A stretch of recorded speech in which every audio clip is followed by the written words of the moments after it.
बिस्मिल्लाहिर्रहमानिर्रहीम। अस्सलाम वालेकुम नाजरीन, आप यूट्यूब चैनल देख रहे हैं, मैं इमरान खान हूँ। नाजरीन, डोनाल्ड ट्रंप की जानिब से आबनाए हुर्मुज़ को बाहर से नाकाबंदी करने के मामले के ऊपर उसके साथ कोई भी खड़ा नहीं हुआ। यानी जितने भी ममालिक जिनके पास वेटो पावर है वो तो कोई भी नहीं आया, ना चाइना, ना रशिया, ना फ्रांस, ना बरतानिया, ऑस्ट्रेलिया भी साथ नहीं आया, जर्मनी भी नहीं आया, पोलैंड भी साथ नहीं आया, स्पेन भी साथ नहीं आया, इटली ने भी इनकार कर दिया। तो दुनिया के वो तमाम बड़े और ताकतवर ममालिक जो माजी में अमेरिका के साथ मौजूद रहते थे, ख़ास तौर पे नेटो का जो इत्तेहाद था, उनमें से कोई भी डोनाल्ड ट्रंप के साथ नहीं है। आज वो ममालिक डोनाल्ड ट्रंप के साथ हैं जो मजबूर हैं। यानी अरब ममालिक की मजबूरी ये है कि वो अपने दिफा के लिए डोनाल्ड ट्रंप पे इन्हिसार करते हैं। पाकिस्तान की मजबूरी ये है कि पाकिस्तान एक गरीब मुल्क है, कमज़ोर मुल्क है। दूसरा, पाकिस्तान के अंदर जो इस वक्त मिलिट्री रिजीम है वो अपनी बका के लिए डोनाल्ड ट्रंप की हर बात मानने के लिए राज़ी है। तो डोनाल्ड ट्रंप को ऐसे ही हमायती मिले हैं जो अपनी हमायत के लिए मुतलाशी रहते हैं कि उनको खुद भी कहीं ना कहीं कोई हमायत मिलती रहे।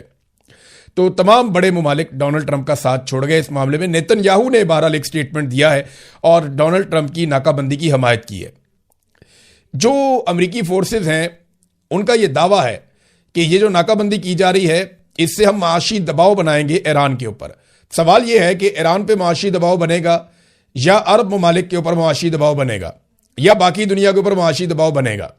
यूरोप को जब तेल और गैस नहीं मिलेगा तो उनके ऊपर दबाव आएगा और कई यूरोपीय ममालिक जो हैं वो अपने कार्गोज यहां से निकाल कर लेकर गए हैं, लेकिन वो ईरानी शराइत के ऊपर निकाल कर लेकर गए हैं। कई दीगर ममालिक वो भी यहां से अपना माल ले जाते रहे हैं। चाइना बहुत तेल लेकर जा रहा है, बाकी ममालिक लेकर जा रहे हैं। तो क्या अमेरिका ये बंदिश कर सकता है? इसमें चीन का किरदार बड़ा इंपॉर्टेंट होगा। चाइना का जो स्टेटमेंट है उसमें चीन ने खुलकर स्टेटमेंट में अमेरिका की मुखालफत की है। ट्रंप ने कहा आबनाए हुर्मुज़ की हम नाकाबंदी करेंगे, उसे बंद कर देंगे बाहर की तरफ से, और यह बचकाना हरकत है। यानी तुम अंदर से कुंडी लगाओगे, हम बाहर से कुंडी लगा लेंगे। भाई हम नहीं बोलते तुमसे। यह क्या हरकत है? इसके पीछे एक रीजन है। वो रीजन मैं आपको अभी आगे एक वीडियो में बताता हूं, लेकिन पहले आप चाइना का स्टेटमेंट, बल्कि चाइना का स्टेटमेंट सुनने से पहले ना, मैंने एक वीडियो बनाई है। ये चंद मिनट की वीडियो है। इसमें नक्शे की मदद से मैं आपको समझाऊंगा कि डोनाल्ड ट्रंप ये बाहर वाली नाकाबंदी से क्या हासिल करेगा। ये आप वीडियो देखिए। जी नाज़रीन, देखें, जैसे मैंने आपको भी बताया, छोटी सी खबर है। डोनाल्ड ट्रंप ये चाह रहा है कि डोनाल्ड ट्रंप तेल बेचे दुनिया को, और डोनाल्ड ट्रंप का तेल दुनिया को तब बिकेगा जब उसके आसपास कोई बहुत सारे खरीदार होंगे, या फिर डोनाल्ड ट्रंप का तेल तब बिकेगा जब बाकी दुकानें बंद हो जाएंगी। अब इस वक्त तेल की एक बहुत बड़ी दुकान जो है वो यहां पे है। ये देखें, ये सऊदी अरब है, ये ईरान है, ये यूएई है, ये बहरीन, कतर, कुवैत। ये बहुत बड़ी दुकान है तेल की। यहां पे दुनिया भर का तेल बिकता है। और अगर ये दुकान बंद हो जाएगी तो फिर दूसरी दुकान चलेगी, क्योंकि सारे ग्राहक जो हैं वो इस दुकान के आसपास रहते हैं। मिसाल के तौर पे ये इंडिया है, ये इस दुकान के बिल्कुल करीब है। ये पाकिस्तान है, ये तेल की इस दुकान के बिल्कुल करीब है। आप आगे जापान चले जाएं, ये थाईलैंड है, ये इस दुकान के करीब है। ये चाइना है, चाइना यहां से आ सकता है जमीनी रास्ते से, चाइना ये पानी के रास्ते से आ सकता है, तो चाइना भी इस दुकान के बहुत करीब है। तो ये जो तेल की दुकान है इसकी अच्छी खासी फरोख्त होती है। ये सारे के सारे जितने भी आपके, ये अफ्रीका है, ये सारा का सारा अफ्रीका है। ये जितने अफ्रीकन कंट्रीज हैं ये सारे इसी दुकान से तेल लेते हैं। ऊपर रशिया है, रशिया के पास भी बड़ी मिकदार में तेल मौजूद है। तो ये दुकान, ये चाइना बहुत बड़ा बायर है, और सेंट्रल एशिया के अंदर ममालिक हैं। यहां पे ये जापान है, आगे आपका आ जाता है ऊपर, ये नॉर्थ कोरिया है, साउथ कोरिया है, नीचे अगर आप आ जाएं तो इंडोनेशिया है, ये श्रीलंका है, ये सारे ममालिक, म्यांमार है, ये सारे ममालिक तेल लेते हैं गल्फ ममालिक से, क्योंकि ये एक बड़ी दुकान है तेल की। अब ये दुकान बंद होगी तभी डोनाल्ड ट्रंप की दुकान चलेगी ना, क्योंकि डोनाल्ड ट्रंप की दुकान तो यहां पे है, ये है। अब आप फासला देख लें। अब आपने कोई चीज खरीदनी है तो आप अपने मोहल्ले से खरीदेंगे या वो दूर जाके आप चौथे मोहल्ले से लेकर आएंगे? जब आप दूर जाएंगे तो आपका पेट्रोल खर्च होगा, आपका किराया खर्च होगा, आपका टाइम खर्च होगा, और आपका रिस्क भी ज्यादा होगा, क्योंकि समुद्री रास्ता है और ये इतने सेफ रास्ते नहीं होते, और बहुत ज्यादा टाइम भी लगता है, तो बड़े प्रॉब्लम होते हैं। अब ये इस दुकान से यहां पे तो खरीदारी हो सकती है आसपास, लेकिन दूर नहीं हो सकती। ये सारा आपका यूरोप है। अब जब भी, मैं जरा थोड़ा सा इसको क्लियर कर दूं ताकि आपको समझने में आसानी रहे, तो हम बात कर रहे थे इस दुकान की। यहां से तेल निकलता है, ये स्ट्रेट ऑफ हॉर्मुज़ है, यहां से तेल आगे से जाता है बाब मंदब से होता हुआ, ये नहर स्वेज से गुजर के ये पूरे यूरोप को तेल मिल जाता है। ये है असल में तेल का रास्ता। तो यूरोप को भी यही दुकान करीब पड़ती है। यूरोप अगर यहां से तेल लेगा तो ये पूरा का पूरा अटलांटिक ओशियन, ये कोई आसान नहीं है। ये मैप पे आपको छोटा लग रहा है, ये पूरे के पूरे बड़े आजमों से बड़ा है। तो पूरा का पूरा अटलांटिक ओशियन कैसे बहरी जहाज क्रॉस करेंगे? और एक बात और ध्यान में रखिएगा, बहरी जहाज ऐसे ट्रेवल नहीं करते कि सीधे सीधे समुद्र के बीच में से आ जाए, वो हमेशा किनारों पे ट्रेवल करते हैं। बहरी जहाज जब भी ट्रेवल करते हैं किनारों पे ट्रेवल करते हैं, वो समुद्रों के बीच में ट्रेवल नहीं करते। वो किनारों से 10 किलोमीटर 12 किलोमीटर 25 किलोमीटर बाद वो दूर रह के वो ट्रेवल करते हैं। सेंटर के अंदर जाना उनके लिए इतना आसान नहीं होता। बहरहाल अमेरिका ये चाहता है कि उसका तेल ज्यादा से ज्यादा बिके, और वो बेचने के लिए ये सारा खेल अब ऐसा लगता है खेला जा रहा है। ये आपने हुर्मुज़ को जो ईरान ने बंद किया, तो ईरान की तो मजबूरी है इसको बंद करने की। ईरान तो इसलिए बंद कर रहा है कि हमारे ऊपर हमले होते हैं, लड़ाई होती है, और वो ये कह रहा है कि अब हम यहां से पैसा वसूल करेंगे जो हमारा नुकसान हुआ है। अमेरिका कहता है कि वो मुख्तलिफ जगहों पे ब्लॉकेज लगा देगा, वो मुख्तलिफ जगहों पे ब्लॉकेज लगा देगा, वो कोशिश करेगा कि यहां से जो तेल का जहाज निकले वो उसको आगे से बंद कर दे। तो क्या पाकिस्तान की तरफ तेल नहीं आने देगा, इंडिया की तरफ, चाइना की तरफ? ये वो बड़े सवाल आते हैं कि अमेरिका ये क्यों करने जा रहा है। अमेरिका साथ में ये ऑफर करता है कि हमारे पास बहुत तेल है, ये वेनेजुएला है जिसपे अमेरिका ने कब्जा किया हुआ है, यहां तेल के सबसे बड़े ज़खायर हैं। अमेरिका के पास खुद भी बहुत सारा तेल है। वो ये कहता है कि आप तेल हमसे खरीद लें, दुकान उसकी बहुत दूर है, तेल वो हमें बेचना चाहता है। तो आसान तरीका क्या है कि ये वाली दुकान बंद कर दो, ये गल्फ के अंदर, बस। जी नादरीन, आपने ये वीडियो देख ली, आपको आइडिया हो गया होगा नक्शे से। देखें, हर चीज को आप हतमी तौर पे तो नहीं कह सकते, लेकिन लगभग सूरत हाल ऐसी है। डोनाल्ड ट्रंप की बातों से तो ऐसा ही लगता है कि वो अपनी दुकान चमकाना चाहते हैं, बाकी दुकानें बंद करना चाहते हैं। देखें, सबको हक है इस दुनिया के अंदर कि वो कारोबार करे। अभी स्पेन गया है, चाइना में, स्पेन का प्राइम मिनिस्टर चाइना पहुंचता है, वहां जाके बातचीत करता है, उनके साथ तिजारत की बातचीत आगे बढ़ाता है। अमेरिका डरा रहा है यूरोपीय ममालिक को कि डरो चाइना से, वो तुम्हें खा जाएगा, बहुत बड़ा जायंट है। लेकिन यूरोपीय ममालिक के लिए अगर चाइना की मार्केट खुल जाती है तो फिर तो यूरोपीय ममालिक के लिए कोई घाटे का सौदा नहीं है। देखें, तजारती खसारा दूर करना पड़ेगा। अगर चीन अपनी मसनूआत को यूरोप में भेजना चाहता है तो फिर यूरोपीय मसनूआत के लिए अपने दरवाजे भी खोलेगा, और इसी तरह एक बहुत बड़ी मार्केट यूरोप को में असर आ जाएगी। दुनिया की सबसे बड़ी आबादी है। तो अमेरिका अपने करीबी इत्तेहादियों को दूर कर रहा है, और उसका एक तरीक़ाकार हमेशा से रहा है कि डराओ और हुकूमत करो, लोगों को खौफजदा करो और हुकूमत करो। वो रशिया और चाइना से लंबे अरसे से लोगों को डराता रहा है, लेकिन अगर बातचीत करें और तिजारत करें और तिजारती रस्ते खोलें तो दुनिया तरक्की भी कर सकती है। लेकिन बहुत दूर बैठे हुए अमेरिका को यह बात गवारा नहीं है कि अमेरिकन इन्फ्लुएंस के बाहर दुनिया तरक्की करे।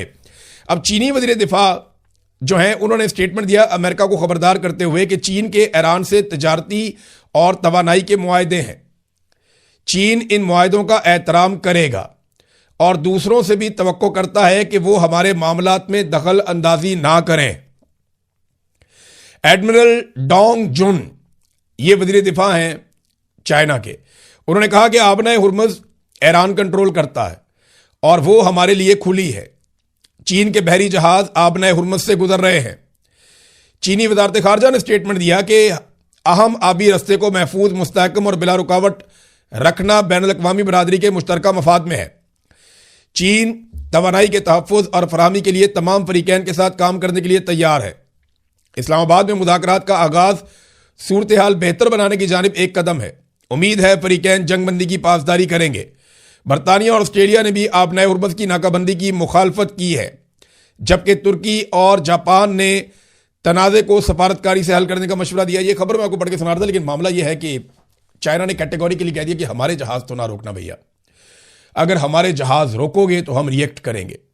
लेकिन सवाल यह पैदा होता है कि क्या अमेरिका ये रिस्क ले सकता है कि बड़े बड़े ममालिक के बहरी जहाज़ों को समंदर में रोकने की जरूरत करे? ख़ास तौर पे अमेरिका रोक दे चीनी जहाज़ों को, रूस के जहाज़ों को, जापान के जहाज़ों को, कोरियन जहाज़ों को, और इसके अलावा भारतीय और पाकिस्तानी जहाज़ों को रोक दे अमेरिका, या यूरोप की तरफ जाने वाले जो बहरी जहाज़ हैं जिनके अंदर उनका माल जा रहा है उनको रोक दे, फ्रांस को, जर्मनी को, बाकी ममालिक को। तो ये इतना आसान नहीं है अमेरिका के लिए। लेकिन अगर अमेरिका ये रोकता है तो वो अपने मुखालिफिन की तादाद में इजाफा करेगा। इससे उसके मुखालिफिन कम नहीं होंगे। ट्रंप बार बार कह रहा है, बल्कि चाइना को ट्रंप ने कहा कि अगर चाइना को कोई प्रॉब्लम है तो अपने खाली जहाज ले आए और आकर हमसे भर के तेल ले जाए। हमारे पास बड़े बड़े ज़खायर हैं, हमारे पास सऊदी और रूस से बड़े ज़खायर हैं और वेनेजुएला का तेल भी हमारे पास है।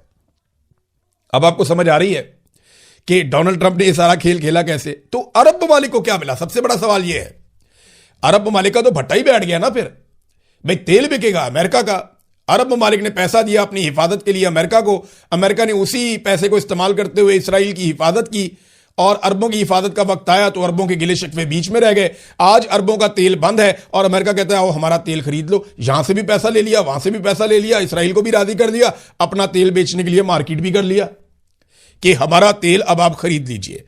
तो ईरान ने ऐसे में एक इंपॉर्टेंट स्टेटमेंट दिया है और ईरान ने यह कहा कि ईरानी बंदरगाहों को अगर खतरा हुआ या अगर ईरानी बंदरगाहों के ऊपर हमला किया गया तो इसके बदले में खित्ते में किसी की भी बंदरगाहें महफूज नहीं रहेंगी। अब यह ईरान ने अगर कहा है तो उसने माजी में करके दिखाया। यह ऐसा हमने बार बार होता हुआ देखा कि जब जब ईरान ने कहा कि अगर हमारे फलां चीज के ऊपर अटैक किया तो उसके जवाब में हम ये करेंगे, तो ईरान ने वो करके दिखाया। ईरान के जो वजीर खारजा अब्बास अराक्ची उन्होंने कहा इस्राएली रियासत को उनके शैतानी इकदामात के नतीजे में तीसरी आलमी जंग शुरू होने से पहले ही खत्म कर देना चाहिए। यह उनका स्टेटमेंट है और ऐसा ही स्टेटमेंट तुर्की ने भी दिया।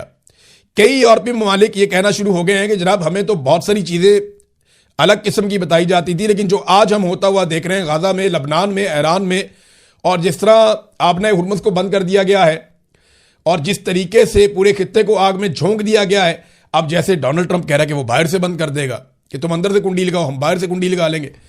तो ये जो डोनाल्ड ट्रंप की पॉलिसी है, इससे डोनाल्ड ट्रंप के मुखालिफिन में इजाफा हो जाएगा। ईरान ने एक वीडियो भी जारी की है और ये पासदाराने इनकलाब ने अमरीकी जो बहरी जहाज आए थे, जो फाइटर बहरी जहाज थे अमेरिका के, जब वो आबना हुर्मुज़ के करीब आए तो पासदाराने इनकलाब ने बाकायदा एक वार्निंग भेजने की वीडियो जारी की और उसमें दिखाया कि किस तरीके से डोनाल्ड ट्रंप का दावा गलत था। जब अमरीकी जहाज ईरान के बिल्कुल करीब पहुंचे, आबना हुर्मुज़ के करीब आए, तो ईरान ने उन्हें वार्निंग दी और वार्निंग देने के बाद उन्हें वापस जाने पर मजबूर कर दिया। ईरान ने काफी अच्छा बंदोबस्त किया हुआ है और जितने भी आलमी तजियाकार हैं उनका यह कहना है कि ताकत के बलबूते पे आप आबना हुर्मुज़ को कभी भी कंट्रोल नहीं कर पाएंगे, क्योंकि ईरान की वहां सरहद लगती है साथ, वो पूरे सरहद के साथ साथ है। या तो आप वहां पे कब्जा करके एक नया मुल्क बना लें, ये आप कर नहीं सकते। जमीन पे आपने अभी तक फौजी उतारे नहीं, आप उतारेंगे तो वहां पे लड़ाई हो जाएगी। वो कहते हैं 1 करोड़ से ज्यादा, ये दावा किया ईरानी सदर ने कि 1 करोड़ 40 लाख के करीब ईरानी हैं जिन्होंने अपने नाम लिखवा दिए जंग लड़ने के लिए कि वो लड़ना चाहते हैं। अब ऐसी कौम के साथ जमीन पे उतर के कौन लड़ेगा? जब सारी कौम ही लड़ना चाहती है तो आप उनके साथ जमीन पे उतर के लड़ाई तो नहीं लड़ सकते, या आप वहां नया मुल्क तो नहीं बना सकते कब्जा करके। ना वो इसराइल की सरहद के साथ लगता है कि वो लेबनान की तरह बहुत बड़ी एक वो एरिया बना लेता है कि जनाब ये बफर जोन है, इसके बीच में कोई नहीं आएगा, या हम अपने आप को महफूज बना रहे हैं। तो आबना हुर्मुज़ को कंट्रोल करना नामुमकिन है, आपको ईरान के साथ बात ही करनी पड़ेगी। क्या दोबारा मुज़ाकरात होंगे? बिल्कुल मुझे ऐसा लगता है कि दोबारा मुज़ाकरात होंगे, और ये मुझे लगता नहीं है। ये जो कोशिशें हो रही हैं, जो पाकिस्तान भी कर रहा है, तुर्की भी कर रहा है, मिस्र भी कर रहा है, रशिया और चाइना भी कर रहे हैं, और बहुत सारे जो यूरोपीय ममालिक हैं वो भी कोशिश कर रहे हैं कि मुज़ाकरात हो जाएं। अरब ममालिक भी ये चाहते हैं कि मुज़ाकरात हो जाएं। अगर मुज़ाकरात दोबारा हो जाते हैं तो उम्मीद है कि अमेरिका मजीद लचक दिखाएगा और ईरान के साथ कोई मामला उनके तय हो जाएंगे। लेकिन देखिए, अमेरिका को चाहिए फेस सेविंग, उसको जीत की सूरत में एक ट्रॉफी चाहिए। वो ट्रॉफी क्या हो सकती है? एक, वो ये चाहते हैं कि आबना हुर्मुज़ फौरी तौर पे खुल जाए। अब ईरान की जानिब से एक और खबर भी आती है, उसमें यह दावा किया जाता है कि अमेरिका हिस्सा मांग रहा था कि आबना हुर्मुज़ में से जो भी कमाओगे उसमें हमारा हिस्सा हमें दोगे। मैंने आपको यह बात पहले भी बताई थी कि बहुत मुमकिन है कि आने वाले वक्त में अमेरिका कोई ऐसा सेटअप कायम कर दे जिसमें वो यहां से भी पैसे कमा ले, क्योंकि पूरी दुनिया से अमेरिका पैसा ही तो कमाता है, अपनी तेल की कंपनियों के जरिए से, मादनियात की कंपनियों के जरिए से, अपनी तजारत के जरिए से और कंट्रोल के जरिए से, और अपने डॉलर के जरिए से, जैसे पेट्रो डॉलर की एक टर्मिनोलॉजी है। तो अमेरिका पूरी दुनिया से पैसा ही कमाता है, और यहां पे भी अगर उसको पैसा अच्छा मिल जाता तो शायद एक अच्छी डील भी हो जाती। तो उसको वॉर ट्रॉफी चाहिए, कि हम जीते हैं। वॉर ट्रॉफी क्या हो सकती है? वो यूरेनियम जो ईरान ने अफसूदा की है, 60% अफसूदा यूरेनियम, वो अमेरिका को चाहिए कि वो रख के दिखा दे किसी एक जगह के ऊपर कि ये यूरेनियम, डोनाल्ड ट्रंप जाए जाके विजिट करे और शाबाश दे अपने लोगों को और कहे जनाब इसके लिए हमने जंग लड़ी थी, हमारा मकसद पूरा हो गया। तो एंडिंग अच्छी नहीं हो रही। तो अब डोनाल्ड ट्रंप इस जंग को लंबा कर सकता है। वॉल स्ट्रीट जर्नल ने यह दावा किया, द इकोनॉमिस्ट कह रहा है कि Donald Trump full fledge war के अंदर नहीं जाएगा, वो पछता रहा है पहले ही। लेकिन वॉल स्ट्रीट जर्नल ने यह कहा कि डोनाल्ड ट्रंप महदूद पैमाने पे छोटे मोटे मिलिट्री ऑपरेशंस या छोटे मोटे हमले वो ये करता रहेगा और इसको लिंगर ऑन करेगा इस मामले को जब तक कि उसको दुनिया की सपोर्ट नहीं मिल जाती। तो मेरी नज़र में दोबारा मुज़ाकरात ही होने, आप जितनी मर्जी लड़ाई कर ले, अल्टीमेटली आपको टेबल के ऊपर बैठना पड़ता है और एंड ऑफ द डे इनको टेबल के ऊपर बैठना पड़ जाएगा। पाकिस्तान की कुछ मजबूरियां हैं, कुछ चीज़ें हैं जिनकी वजह से पाकिस्तान अपनी खारजा पॉलिसी को खुल के इंजॉय नहीं कर पा रहा। पाकिस्तान ना चाइना के साथ खुलकर मामला कर सकता है, ना अमेरिका के साथ, ना ईरान के साथ, ना सऊदीया के साथ। हाँ, एक मजबूरी है कि अभी यूएई का पैसा पाकिस्तान ने वापस करना है और उसके लिए ब्लूमबर्ग की रिपोर्ट के मुताबिक पाकिस्तान चीन और सऊदी अरब से कह रहा है कि हमारे कौमी खजाने में रखने के लिए कुछ पैसा आप दे दें अमानतन, और वो पैसा उधार होगा, हमारे पास पड़ा रहेगा, उसके ऊपर ये सूद भी अदा कर सकते हैं, तो हम यूएई का पैसा वापस कर दें। अब यूएई को इस महीने पैसे वापस करने पड़ेंगे। उन्होंने कई दहाइयों तक पैसा अपना पाकिस्तान के पास रखा है, उसके ऊपर वो सूद लेते रहे हैं, लेकिन वो पैसा हमें वापस करना पड़ेगा। अब सऊदी अरब और कतर वाला मामला भी आपके सामने है। ये खबर आ चुकी है कि वो हो सकता है कि पाकिस्तान को $5 अरब या इसके आसपास की कोई रकम मदद के तौर पे दे दें जो पाकिस्तान अपने कौमी खजाने में अमानतन रख ले। इसके लिए शहबाज शरीफ अभी मुस्तकबिल करीब में सऊदी अरब का एक विजिट भी करने वाले हैं और इसी हवाले से गुडविल जेस्टर के तौर पे पाकिस्तान ने सऊदी अरब के अंदर जो है वो अपने एयरफोर्स की तादाद को बढ़ाया, अपने जंगी जहाज भेजे, अपनी फौजियों की जो प्रेजेंस है उसको पाकिस्तान ने वहां पे बढ़ाया। तो वो सऊदी अरब को यकीन दिला रहे हैं कि हम तो आपके साथ हैं, आपको जो मारेगा हम उसको मारेंगे। और जो बहुत सारे टाउट सहाफ़ी हैं वो लगातार ये स्टेटमेंट दे रहे हैं कि ईरान खैर मना ले, ईरान को पता चल जाए, वो इस किस्म की बातें कर रहे हैं। ईरान का बाज़-औक़ात नाम लेकर, बाज़-औक़ात नाम लिए बगैर वो ईरान के ऊपर तनकीद कर रहे हैं और इन्होंने पूरी कोशिश की है कि किसी तरह पाकिस्तान तहरीके इंसाफ को उकसाया जाए। यानी पाकिस्तान तहरीके इंसाफ पहले दिन से ये इमरान खान का मौक़िफ़ था, सबसे पहले इमरान खान ने यह सुलह करवाई थी। ये इमरान खान का मौक़िफ़ था कि हर हाल में आप जंग से बचें, बैठ के बातचीत करें, रस्तों को खुला रहने दें और इत्मीनान के साथ, अमन के साथ रहें। यही सारे मुस्लिम ममालिक के मफाद में है। अब जो इमरान खान ने कहा था या जो उसकी पॉलिसी थी, जब उसके ऊपर अमल दरामद हुआ तो सारे के सारे जो हैं वो पाकिस्तान तहरीके इंसाफ को उकसाने की कोशिश कर रहे थे कि किसी तरह पाकिस्तान तहरीके इंसाफ को उकसाया जाए, उनसे कोई स्टेटमेंट निकलवाए जाएं और उन स्टेटमेंट्स की बुनियाद के ऊपर पाकिस्तान तहरीके इंसाफ पर गद्दारियों के फतवे लगा दिए जाएं कि ये मुल्क के दुश्मन है। अंसार अब्बासी साहब जैसे लोगों ने इस पर बड़ी जल्दी पे तेल का काम किया। तहरीके इंसाफ के लोग एक ही बात पहले दिन से कर रहे हैं, मेरा भी पहले दिन से ये मौक़िफ़ है, हर पाकिस्तानी का ये मौक़िफ़ है कि पाकिस्तान को जंग में उतरने की बजाय अमन के लिए किरदार अदा करना चाहिए। लेकिन टाउट्स ने पूरी कोशिश की कि पाकिस्तानियों को किसी तरह भी उकसाया जाए और कोई ऐसा माहौल बनाया जाए कि पाकिस्तान तहरीके इंसाफ या इमरान खान साहब को मजीद कुचलने का एक जवाब घड़ दिया जाए। लेकिन तहरीके इंसाफ पे आफरीन है, उन्होंने बदतरीन फस्तायत, जुल्म और जबर के बावजूद अपना जलसा भी कैंसिल किया। उन्होंने हर उस चीज़ की हमायत की जो अमन के लिए ज़रूरी थी और हर उस चीज़ की मुखालफत की जिसमें पाकिस्तान जानिबदार बनने जा रहा था। जानिबदार पाकिस्तान देखें कुछ हद तक हो ही जाता है। मैं मिसाल आपको देता हूं। अभी सुबह मुझे एक टेलीफोन कॉल आई, मेरे एक दोस्त है, उन्होंने मुझे बताया कि पाकिस्तान ने भाईचारे की आला मिसाल कायम करते हुए तेहरान टाइम्स को पाकिस्तान में बंद कर दिया है। कुछ ईरानी वेबसाइट्स हैं न्यूज़ की जो पाकिस्तान के अंदर अब ब्लॉक हो गई हैं। मैं बड़ा हैरान हुआ, मैंने कहा ये कैसे हो सकता है। मैं क्योंकि बरतानिया में हूं तो मुझे यहां से तो पता नहीं चलना था। फिर मैंने पाकिस्तान में कुछ दोस्तों को फ़ोन किया, उन्हें मैंने कहा जी कि आप तेहरान टाइम्स को खोलें बगैर वीपीएन के। वो जिसने खोला उन्होंने कहा जी नहीं खुल रहा, ये सुबह की बात है। तो तेहरान टाइम्स नहीं खुल रहा था। फिर मैंने उन्हें कहा जी आप न्यूयॉर्क टाइम्स खोल के देखें, तो उन्होंने खोला, कहते नहीं न्यूयॉर्क टाइम्स भी खुल गया है, वॉशिंगटन पोस्ट भी खुल गया है, यानी अमरीकी अखबार खुल रहे हैं। मैंने फिर उन्हें कुछ इसराइली अखबार खोलने के लिए कहा। तो इसराइली और अमरीकी मीडिया पाकिस्तान में देखा जा रहा है, आप इंटरनेट के ऊपर उसको सर्च करके खोल सकते हैं। लेकिन जब मैंने सुबह चेक करवाया और 2 मरतबा चेक करवाया, अलग अलग जगह पे चेक करवाया, तो तेहरान टाइम्स पाकिस्तान में बंद हो गया था। एक जर्नलिस्ट है उस्मान चौधरी साहब, उन्होंने भी इसकी निशानदेही की है कि उनके पास भी ये नहीं खुल रहा। कुछ और लोग हैं, उन्होंने भी इस किस्म की बात की है कि तेहरान टाइम्स, क्योंकि एक दोस्त ने हमारा, उनका एक आर्टिकल भी छपा था तेहरान टाइम्स में, वो पढ़ने के लिए एक और दोस्त ने खोला, उन्होंने कहा जी उनके पास भी नहीं खुला। तो पाकिस्तान के अंदर तेहरान टाइम्स बंद हो गया। ये क्यों बंद हो गया? यानी अमेरिका का और इसराइल का मीडिया पाकिस्तान में देखा पढ़ा जा सकता है, लेकिन ईरान का मीडिया पाकिस्तान में देखा पढ़ा नहीं जा सकता। ये क्यों हुआ? और ईरानी सहाफियों के ऊपर पाकिस्तान की मिलिट्री एस्टेब्लिशमेंट ने, बाकायदा अफसरान ने ये हुक्म जारी किया कि उन्हें अपने टीवी चैनल्स में और प्रोग्रामों के अंदर अब ना बुलाया जाए। और ये बात ईरान के सहाफी तस्दीक कर चुके हैं।